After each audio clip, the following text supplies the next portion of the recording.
आपल्याकडे जेवायला कायच नाही बाबू, आज आपल्याला उपाशीच झोप.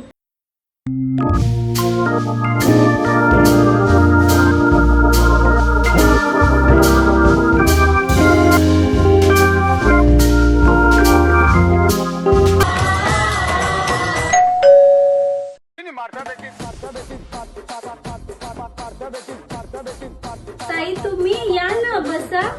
बसायला टाइम नाही, 2 अंडी असतील तर द्या. अंडी आता काय सांगू तुम्हाला, आमच्याकडे पण काय नव्हतं तर आत्ताच सुकट आणली मार्केटांची. आम्ही पण सुकटच आणलेली. काय माहिती कोण मेला पांढऱ्या पायाचा बोकाला माझी सुकटीची पिशवी पळून नेली त्यांनी. तुम्हाला दिसलाय तो बोका? नाही नाही नाही नाही